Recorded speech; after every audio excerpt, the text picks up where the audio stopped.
அரசியலமைப்பு சட்டமே ஒவ்வொரு இந்தியனின் மிகப்பெரிய ஆயுதம். ராகுல் காந்தி முழக்கம். PNL நிதி நிறுவனத்தில் 50 கிலோ தங்க நகை திரும்ப வழங்காதது. நீதிமன்ற அவமதிப்பு வழக்கு தொடர முடிவு. குழந்தைகளுடன் தேசிய கொடி ஏந்தி ஒப்பந்த தொழிலாளர்கள் போராட்டம். பணி நிரந்தரம் கோரிக்கை. சாதிவாரி கணக்கெடுப்பில் OBC பொதுப்பிரிவு புறக்கணிப்பா? ஜெயராம் ரமேஷ் கேள்வி. புதுவையில் முட்டை விலை உயர்வு, அரசுக்கு மக்கள் கோரிக்கை. சந்தையில் கலப்பட மஞ்சள் அதிகரிப்பு, விவசாயிகள் வேதனை. புதுவையில் வெற்றி நடை போடும் வாக் ஃபார் புதுச்சேரி நடைபயணம். காங்கிரஸ் கட்சியினர் உற்சாகம்.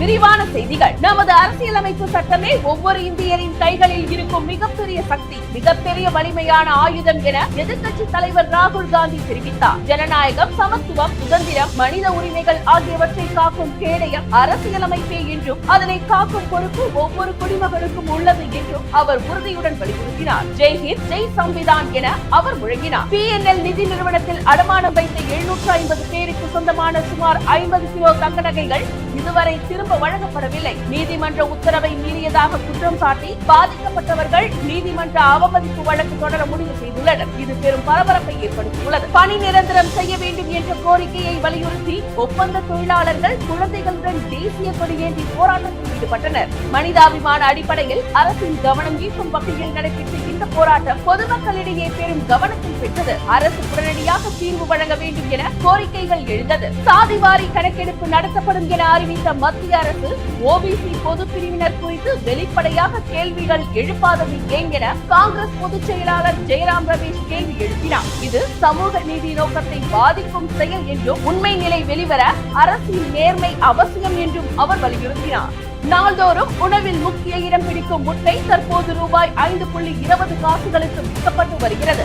இந்த விலை உயர்வால் நடுத்தர மற்றும் ஏழை குடும்பங்கள் சிரமங்களை சந்திக்கின்றனர். வியாபாரிகள் செலவை காரணம் கூறினாலும் விலை கட்டுப்பாடு நடவடிக்கை எடுக்க அரசு முன்வர வேண்டும் என மக்கள் கோரிக்கை வைத்துள்ளனர். சந்தைகளில் கலப்பட மஞ்சள் அதிகரித்து வருவது விவசாயிகளை வேதனையில் ஆழ்த்தியுள்ளது. இயற்கை முறையில் உற்பத்தி செய்த மஞ்சளுக்கே உரிய விலை கிடைக்காமல் விவசாயிகள் அவதியுறும் நிலையில் தற்போது ரசாயன கலப்பால் தரமற்ற மஞ்சள் விற்பனை அதிகரித்துள்ளது. இதனால் விவசாயிகள் உழைப்பு பாதிக்கப்படுவதுடன் பொதுமக்கள் மற்றும் குழந்தைகளின் ஆரோக்கியம் ஆபத்தில் சிக்கியுள்ளது. காங்கிரஸ் கட்சியினரின் வாக் ஃபார் புதுச்சேரி நடைபயணம் 7வது நாளாக இன்று முசிறி தொகுதி பொறுப்பாளர் மற்றும் முன்னாள் சட்டமன்ற உறுப்பினர் ஆர் கார்த்திகேயன் தலைமையில் முசிறி தொகுதியில் துவங்கி குருமாம்பேட்டையில் நிறைவடைந்தது.